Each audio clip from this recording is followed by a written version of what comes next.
This is What If I Told You, the event psychology video podcast for event professionals in which Victoria Mady, event consultant and host, talks with the world's top minds in behavioral science, neuroscience, and psychology on how to transform events using insights about human behavior and mind. For more science-based tips, join Event Psychology Club at eventpsychology.gumroad.com. Also, check out Victoria's online course, Event Psychology Lab, at eventpsychology.thinkific.com, which covers key behavioral science concepts and offers research-backed solutions to your event challenges. This course is a unique opportunity to upgrade your industry skills and gain a competitive edge without adding to your already busy schedule. Now, enjoy the conversation.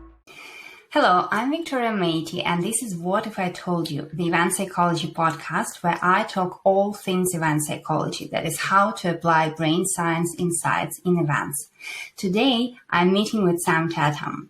Sam is the global principal and head of behavioral science at Ogilvy Consulting, an awarded strategist and recognized pioneer of applied behavioral science.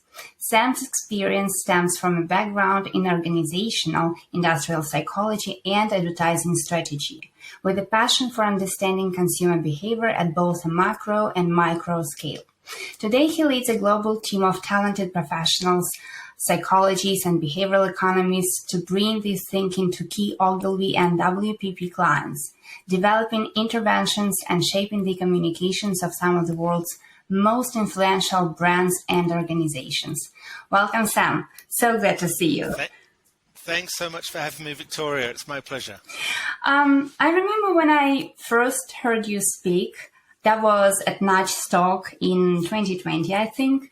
And that session got me so inspired because unlike many other topics, no doubt super useful, you talked about exactly what I was eager to learn, applying behavioral science to experiences. And now reading your newly published book, Evolutionary Ideas, which I've got here, very excited about that, I discovered that you discuss solutions to improve experiences across 4 dedicated chapters. I mean, the whole book is packed with insights that event professionals can easily work with, but I love that focus on experiences. So as you can imagine, I'm very excited to have this opportunity to talk to you. And my first question is about that story that you start your book with, about how you were first exposed to the field of psychology. Can you share it?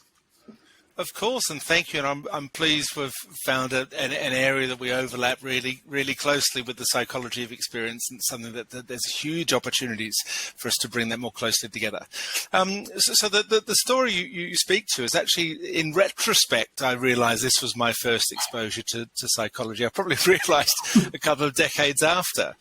And I would have been about 9 or 10, quite young, at school, and we were given a task, a bit of a homework task, to create a how-to guide. So we needed to come back with a bit of a recipe of how to do something. And some people made up these how-to guides for pancakes or extravagant ant farms. And I remember when you've got such an open brief, it's like, what do I decide to do? And I went home and I remember speaking to my parents. And my dad said something that confused me at the time. He said, "Why don't you teach people how to make a crowd?" And I was sort of a bit dumbfounded with that. And I asked how, and he said, "Well, if you stand looking up, then someone behind you will likely stop to see what you're looking at too, and then there's 2 of you looking up in the tree, and before you know it, there's 3, and that's how you start to make a crowd." And as I said, I think I recall that in retrospect as sort of some of the beginnings of my exposure to psychology. And my dad is an accountant by trade, but he's always sort of intuitively quite in touch with these things. And that's a lovely example of sort of social proof, or just creating a bit of a norm to help interest people in something and begin to make a crowd. So that was sort of some of the earliest, even if I didn't realize that was a lesson in psychology, I think it certainly was. That is a brilliant story. And I love that you say in the book that understanding human psychology can conjure up value from virtually anywhere, virtually nowhere.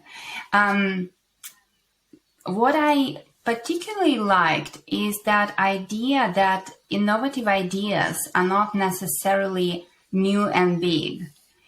And you mentioned that the field of marketing is particularly obsessed with everything that is big and new, right? That's right. And I can truly second that from my event industry experience. And you introduce a different approach to innovation in your book. And it's about evolutionary ideas, ideas rooted in understanding human psychology and evolved patterns around us that are the basis for innovation, right? So why do you think innovation is an evolutionary phenomenon? I know that one needs to read your book to get the answer, but if you could summarize some key points, of course, for those who haven't read it yet.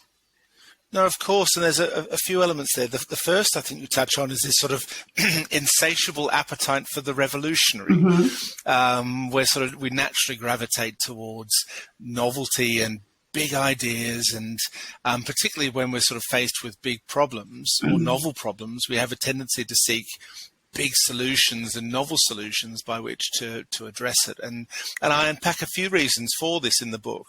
The first is an element of sort of ego and status. If we're sort of hired to be innovators, then we feel like we're sort of, if we're adapting from something that exists, we're not doing our job properly, or it might be beneath our level of status to come up with sort of a slight improvement to something that's critical for our organization. So one thing is sort of ego and status. The next is about sort of inbuilt optimism, this natural tendency for us to assume that this time it will be different, where others failed, we'll succeed. And it's really important to have this optimism bias when the cards are stacked against us. Yeah. It's important for us to, it's an evolutionary phenomenon to keep hope and believe that the outcome will be different. And whether that's looking at individuals who failed to go to their health checkups, through to people who still flock to Las Vegas thinking they're going to beat the house. This occurs everywhere, and it also occurs in innovation. And we assume that where others failed, we'll succeed. And the last, for me, the most interesting is around proportionality. I mentioned that we have this tendency to assume that big problems require big solutions, or novel problems require novel solutions. We're sort of proportional often in our outlook. And in the physical world, it sort of makes sense. It makes sense for us to assume that if we hear a loud bang from someone clanging a pot, that it required sort of the same input by which to create that output. If we drop a plate, it smashes. We sort of expect that in the physical realm. But when it comes to psychology and when it comes to ideas, it can be very different.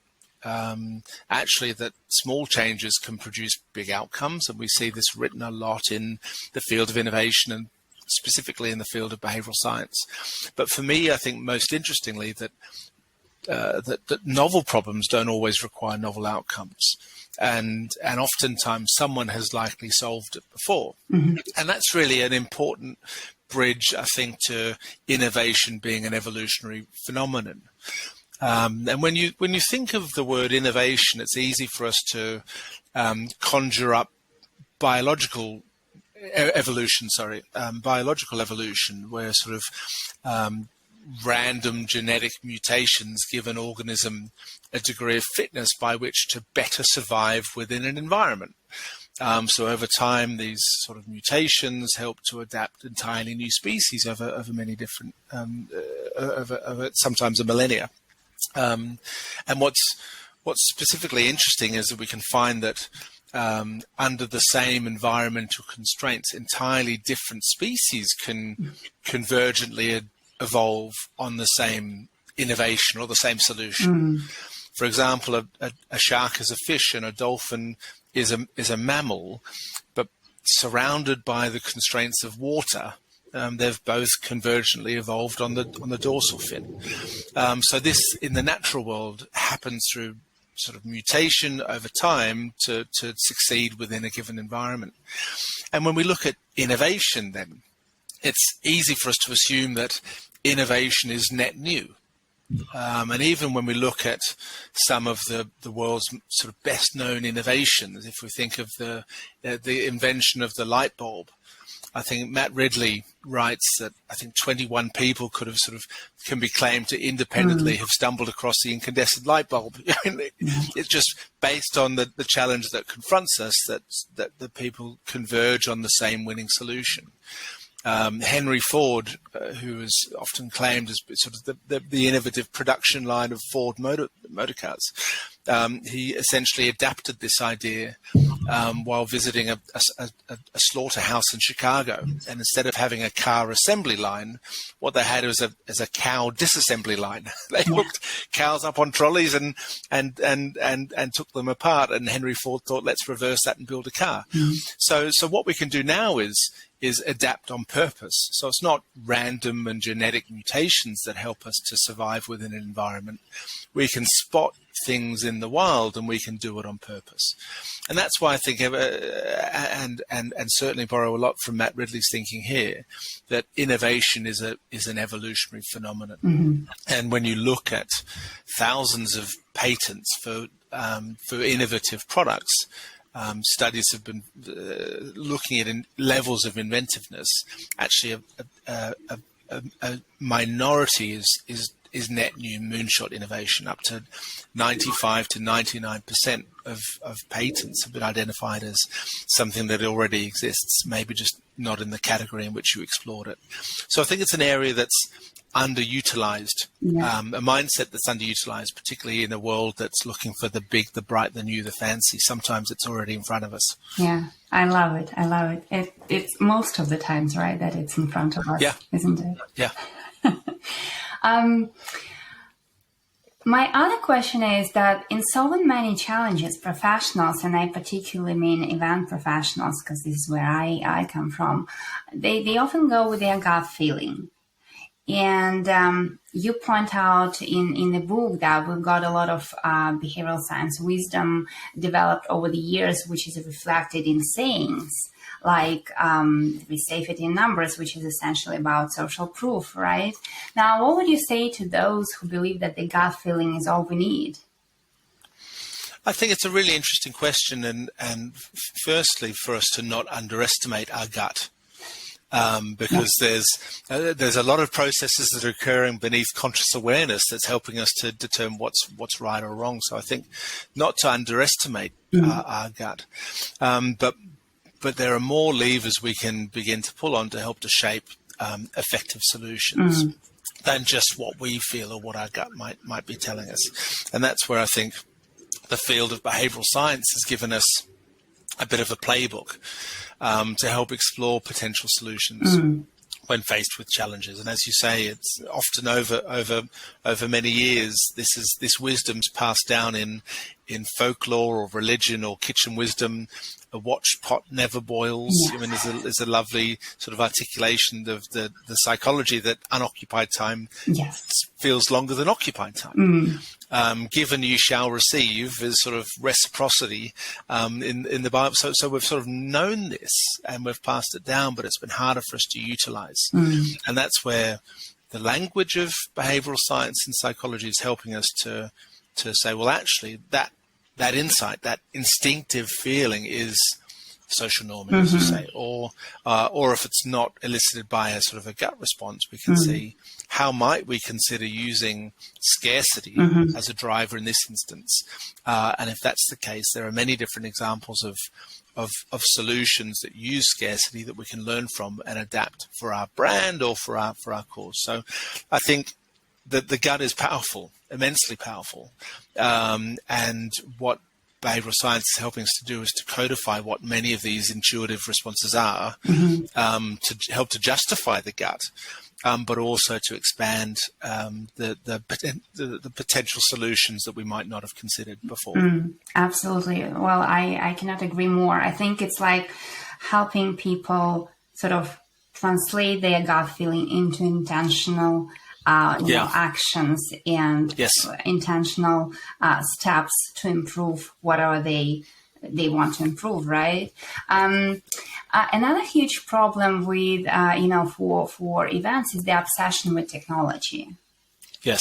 And a lot of people believe that this is what's going to solve all the issues, like retention or engagement.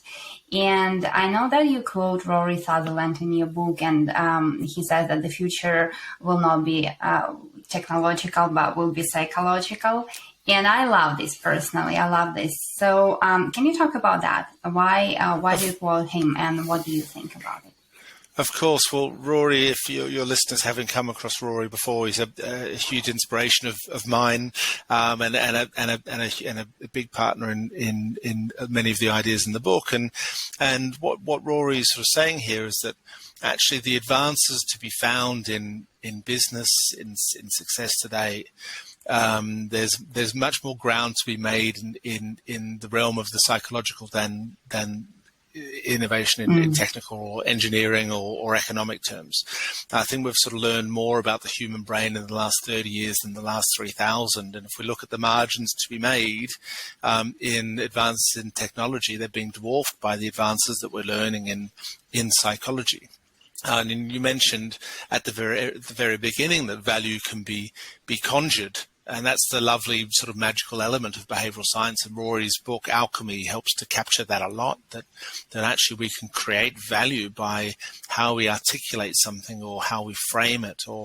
And when it comes to experiences, we'll likely talk about this in a while, that we can start to think about the metrics or the objectives that we're looking to achieve that are different to traditional technological or engineering metrics. We have a whole new realm of objectives that we can hit when we start to explore the psychological. So it's really important. I mean, obviously, I'm sort of the converted here, and it doesn't say that technology doesn't play a role. But maybe the role of technology is then executing the psychological opportunity rather than being the end in itself. So technology is hugely exciting. It allows us to engage with people in slightly different ways. But when we think about it, it in itself is not the solution. Its ability to tap into a human opportunity is what's really exciting. But we need to start there, I think. Yeah, absolutely. Absolutely. Now, psychology of experiences. Let's get to that. Improving experience without changing duration is one of the 5 psychological contradictions that you present in the book, right? And I recently talked about, and I talked recently about the concept of time at an industry event, and a lot of people got interested into exploring the concept of time more from the psychological perspective. And I know that you talk in your book about clock time versus brain time. And I absolutely love that. And I wanted to ask you, why do you think there is an important distinction to understand for those who are creating experience? It's a wonderful, wonderful area, and certainly researching the book, it's a space that I learned a lot and really enjoyed. This part of the journey. As you mentioned, so the book explores 5 contradictions that many organizations face. So whether that's aiding decision-making, boosting trust, triggering action, increasing loyalty, and as you say, improving experiences without changing their duration. And to help us sort of understand how we can improve experiences without necessarily changing the duration of an event or a trip itself, we need to better understand this distinction between brain time and clock time. So the difference between the time that's felt and the time that's passed. And what's really interesting when you get deep into the space, at an interspecies level, there isn't a universal experience of time. One study actually looked at the experience of time across 30 different species, from flies and chickens to leatherback turtles, to explore how fast or slow their perception of time is. We always wonder how we see that fly on the wall and we can never catch it. And that is because actually flies view the world faster than we do. And this experiment observed neural patterns of these different animals while exposing them to flickering lights. A bit like if you ever have a recording of a TV and you see the TV flashing, but through our eyes we don't see that, but the camera picks this up. So what the experimenters did was sort of speed up and slow down those flashes to see if an animal could detect it or not. And the faster the flashes that could be detected, the faster that species saw the world, the faster the time went. And it makes sense to have this difference across the animal kingdom. It makes sense that a fly or a hawk processes the world faster than a whale. Right? If a whale was viewing the world as fast as a hawk, I mean, it can't act on it. It'd just swim around the ocean, sort of depressed about all the krill that could have been. You know what I mean? And so it's interesting to see the differences on an interspecies level. But then if we look at just ourselves within that our experience of time isn't consistent. And like an accordion, you can sort of expand it and contract it. Yeah. And there are different emotional drivers or triggers of a faster perception of time or a slower perception of time. And this can be driven by things like novelty, fear, anxiety. All these sort of things can start to slow down our perception of time, funnily enough. So our brain is looking to record every inch of that experience so we can act on it.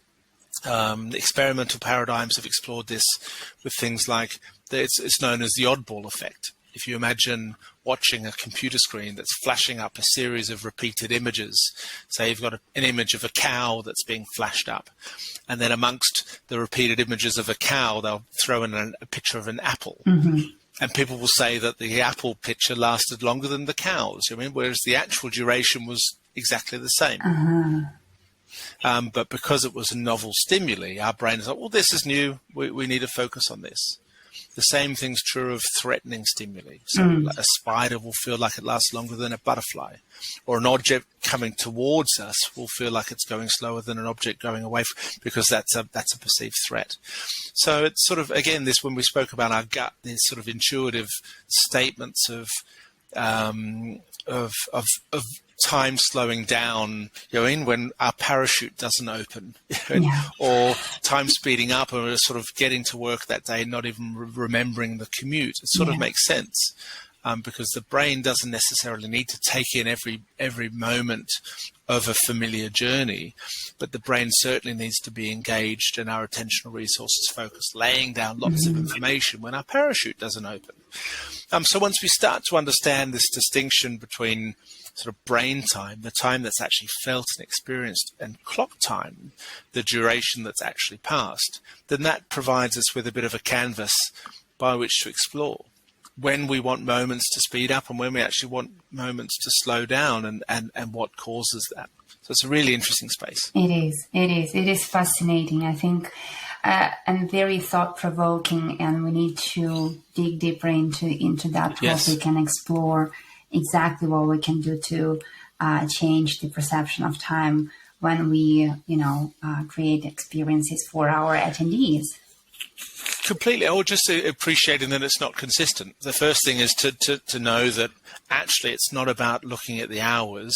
It's looking at many things, like sort of the peaks of the experience. It's looking at how we sort of, if it's an hour in a queue, is going to feel different to an hour in a lecture. Exactly. And that poses us with different challenges. So we need to look different opportunities. We need to look at like emotions that we want to create and orchestrate, right? And that's right. And formats and all those kind of things that will help change the perception of time. That's right. Interesting. You also talk about understanding the role of memory. Yes. In improving experiences. And I think this is the most critical part that is often overlooked because I think, we discuss a lot within the events community. We discuss attention a lot. And that's fine. I mean, that's really important part, because we need to understand how to grab people's attention and things like that. But I think we don't really pay a lot of attention to memory. And I wanted to ask you, to expand on this and tell the listeners, what do you think the role of memory is? Yeah, it's really, and again, it's almost the final step. Once we appreciate there's a distinction between clock time and brain time, the next piece then is the role of memory in that. So Daniel Kahneman, again, many of your listeners will be familiar with Daniel Kahneman, the Nobel Prize winning psychologist, has conducted lots of experiments in this space. And one example that he uses to articulate it is sort of imagining if you're listening to a record, you're listening to music, and you've been listening for 2 minutes, and then someone scratches the record and ruins the experience. Yeah. And we can appreciate this, and we often, when faced with examples like this, we say, well, that ruined the whole experience. But it's interesting, because it didn't ruin the whole experience. Actually, you had 2 minutes of enjoyment. It actually, what it did was ruin the memory of the experience. And it's the memory of the experience that Kahneman argues is what sort of helps to define future stories and helps to determine whether or not we want to do it again. So we've touched upon this distinction between brain time and clock time. But what's important for us now to look at is this distinction between what Kahneman calls the experiencing self, sort of the moment by moment experience, and the remembering self. So again, it's sort of adding a few layers here, but we need to think about what is the memory of the experience that has a longer duration. And I was recently on a holiday thinking about this, and it's another sort of Kahneman conundrum. Yeah, sort of if you were to think about going on holiday, but you knew that when you got home that your photos would be burnt, would you have a different holiday? And it's a very interesting question to think, well, actually, for many of us, clicking these photos isn't necessarily about capturing the experience at the time. It's about giving ourselves something to look back on. It is the memory of the moment that lives beyond. And we need to consider what are these memories that we're looking to build that have a longer duration and a far bigger role in repeat consumption or positive accolades of an event or go into the next year's function. It's important that we consider this. Yeah, absolutely. And I love this notion of experiencing self versus remembering self. I cover this particular thing in the online course that I created for event professionals about how to apply behavioral science insights in events. And I found it when I first read about remembering self and experiencing self, I was fascinated by the concept because it explains so much about how we store our memories and how memory of any experience influences our decisions, in the future, right? This is just a very interesting concept that changes a lot of thinking around creating experiences, for me at least, Yeah. And we've got our two elements. We've got to sort of let's almost park clock time and think about the experiencing self and how we can optimize the in-moment experience, but not forget that that's just making a fantastic moment-by-moment experience is not job done. Yes. Actually, we need to consider another space here in how we creating these moments of Velcro for our memories, and that tends to be elements of high emotionality and memorability. Again, you don't forget that time that your parachute nearly didn't know like that. That is a memory. Yeah. So it tends to be the moments that slow time down. Funnily enough, when we're looking at the time experience that then also sort of follows through into memory. So what are those moments that we want to slow down and create more Velcro for memory, and what are the parts that we're happy to speed up? Right. Let's talk about the emotional metrics. I love that, reading that in your book. And so just to mention some of those emotional metrics are attention, arousal, emotion, and time felt, right? And so why are they more important than traditional quantitative metrics? It's a really interesting area in the concept of emotional metrics. So this is a Roryism, that a lovely frame about emotional metrics, and we tend to be biased towards things that are measurable. So we're probably more biased to look at clock time. Again, we're thinking about that 60 minutes versus that's this moment of attention or arousal or satisfaction. All these components that can be harder to explicitly quantify, and because they're harder to quantify, we tend to sort of downplay them because we can't sort of check the box.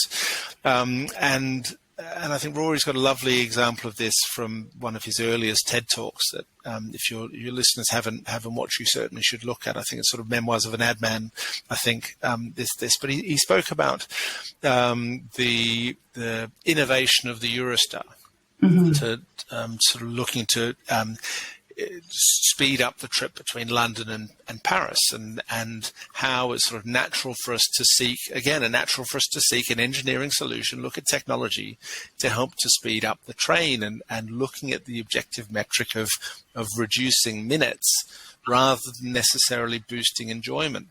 And Rory's sort of controversial but really poignant suggestion is, rather than sort of spend billions of dollars on tracks and speeding up the trains, is to hire scantily clad supermodels serving free champagne, and you'd have sort of money in the bank to save, and people would ask for the trains to be slowed down.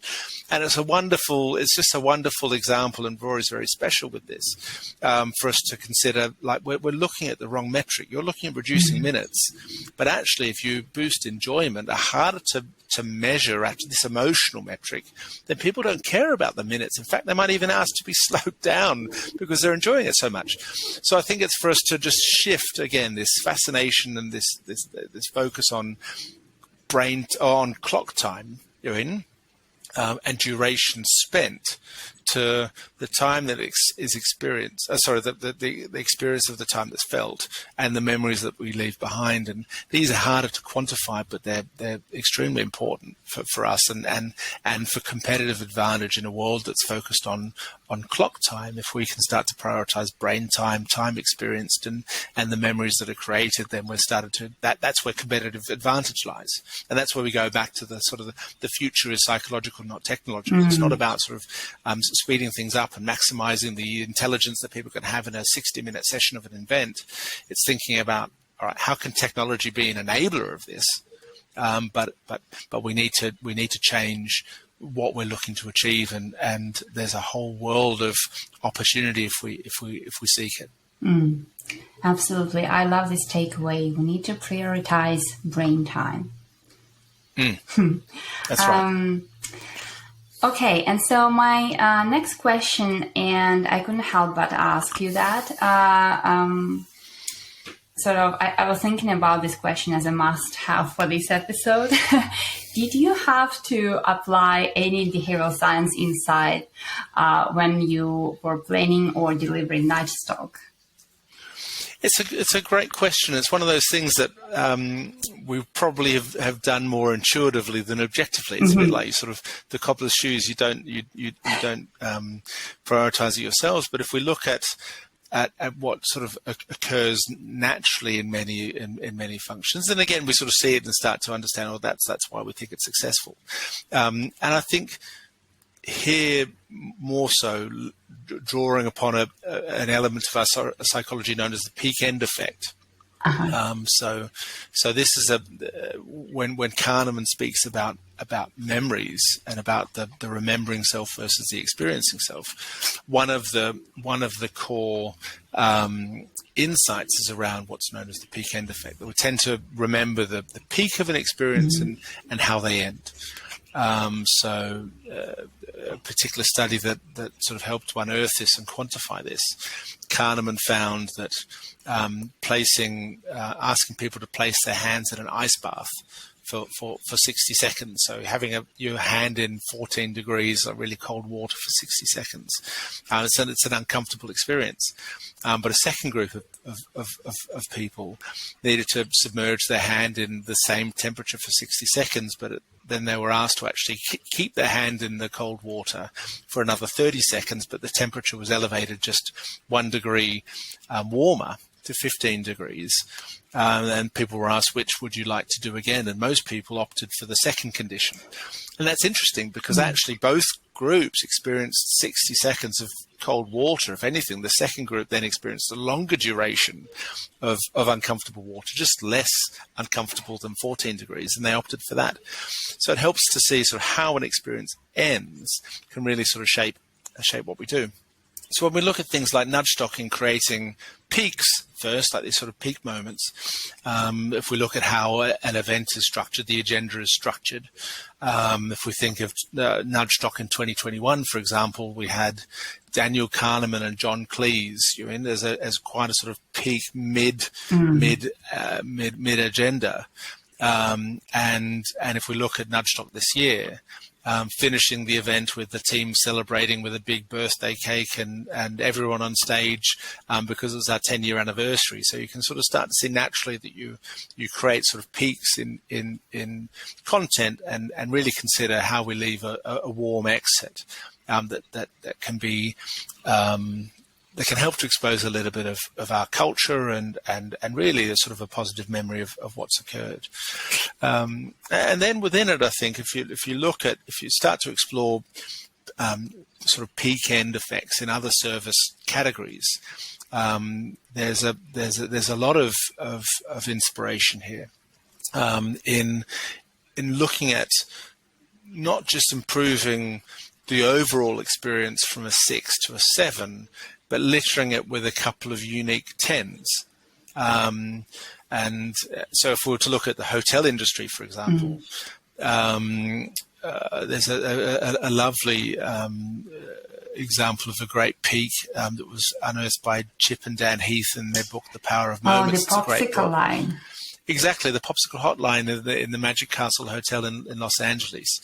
That it's sort of basically it's a bit of a clapped out hotel, but it's a really magical space. And they look at, instead of looking at the thread count and the linen and they focus on creating these peaks. And one, as you say, is the popsicle hotline, where people swimming by the pool can lift up a telephone and ask for a free popsicle, and a waiter will come down on a silver platter and give you a popsicle. And that's like this amazing moment of like distinctiveness. We see images floating around the internet of people looking at their salt and pepper shakers saying stolen from Virgin Atlantic. I mean, it's just a piece of distinction. Every car has a sports mode. Every sort of premium car has a sports mode, but Tesla has ludicrous mode. It just captures the brain slightly differently. So when we think about that for events like Nudgestock, we need to really innovate in how we're bringing information to life. And if we look at 2021, for example, we had sort of rapid fire questions between Rory and Dan Ariely, just a very different way in which you're sort of bringing people together rather than just sort of keynotes. This year we had Rory and a group of experts talking about the future of electronic vehicles, but the interview was in one of my favorite sessions. Wonderful. It's just a different way of so everyone's driving around in Rory's new electric Ford Mustang, and it just brings a slightly different piece of memorability than having a panel of experts sitting on a couch that we've seen before. So I think it's knowing that we're trying to create these peaks, and that can be through speaker and where they live in an agenda, or innovating in how we're delivering this information that feels unique to an event, and you think about the assets that you have to play with to create this distinction. That's where memories are formed. Right. We don't always remember the same old keynote, but we do remember everyone driving the back of an electric vehicle, or rapid fire crowded questions between Rory and Dan Ariely. I mean, two sharp minds that tap dance in front of us. I mean, it's great to see. So that's a little bit how it's sort of brought to life within Nudgestock, albeit probably more intuitively than objectively. And I think that's where we ourselves need to consider every year how we're bringing as much to the event in setting the expectations of what people can expect to see on the day, and what we're leaving people with to help to remember it by. What's the Instagram post that is going to remind people of hopefully how much they enjoyed the day. That's great.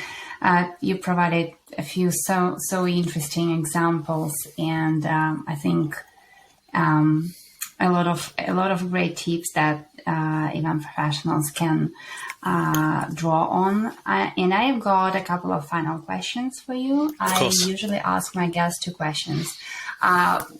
First, what would be the single insight that you think event professionals should apply immediately from behavioral science? I think for me, I think we've talked a lot about this distinction between clock time and brain time, and really mapping someone's sort of journey from knowing about the event, signing up to the event, going to the event, lining up for entry, through to actually what's the piece that we help people to remember it by. I think that's really critical, and in the book we explore everything from sort of expectation management and how sort of expectations really shape experiences, so we can help people to see different things in our event if we prime them accordingly. If you imagine going to try wine, and the sommelier tells you to look for the notes of asparagus. I mean, you drink that Sauv Blanc and you're like, oh wow, there's so much asparagus in this. So we can help to set people up to experience the event in a way that we want them to. And I think that's really important, because we sort of confirm this rather than like rock up on the day and go, we're totally different. I mean, we can help to guide that. And then in looking, as we've discussed, around these, let's spend less time on hygiene factors, like sort of changing the lanyard paper stock from something that, you mean, that's taking something from a 6 to a 7 on average. Let's find out how we can litter the experience with distinctive 10s, whether that's a popsicle hotline or a stolen from Virgin Atlantic or a panel discussion in the back of a Mustang. What are the ways in which we can create this distinctiveness? And then finally, what are we leaving people with to help as a more of a concrete, tangible reminder? What's that positive end of the record screech that shapes the entirety of our memory of the experience, encourages people to come back, rather than just saying, job's done, we hope you enjoyed your experiencing self, which hopefully, if we do this right, they will. But it's like, well, how are we optimizing for the remembering self? So these are great tips. Thank you so much. And my last question is, because the podcast title is What If I Told You, I always ask my guests to complete the sentence with one takeaway relevant to our conversation. So what if I told you? What if I told you, again, going on what we've discussed today around experience, what if I told you that when you're bored, you're actually stressed? And for me, that's an interesting conundrum, that you always imagine when you're bored, you're sort of low arousal, but actually when you're bored, you're really high arousal. Our body's telling us that we need to move on. Like there's no benefit to being bored, stuck somewhere, where there's no social or reproductive benefits to being bored. So our body sort of stresses us out. And we know when we're stressed, as we've discussed before, that time slows down. It's like a double whammy. So we have a slower negative experience when we're bored. So it's just one of those things that boredom is a scary space to be, because we're high arousal, high stress. Time felt when we're bored feels longer than time felt when we're doing a familiar active activity. So it's when we look again, if we to deconstruct what we've just spoken about, these moments of potential boredom in between speakers, lining up for things, waiting for an announcement of something like that. This is all uncertainty again is painful. So how we can reduce boredom and uncertainty, I think, is a key challenge. But I always find it interesting to think when we're bored, you're actually stressed. I feel like that's a good start for our second conversation. Good. I look forward to it. Thank you so much, Sam. That was a fantastic conversation. Thank you for joining me today. And everyone, you really don't want to miss all other insights that Sam shares in his book, Evolutionary Ideas. So go and check it out. The links will be in the show notes. Thank you for tuning in to What If I Told You, the Event Psychology podcast. For more brain science insights and for this episode recap, please join the Event Psychology Club. And also, if you want to upgrade your skills and get research-backed solutions for your events, I invite you to take the Event Psychology Lab online course that I created for event profs like you. Thank you, and until next time, bye-bye.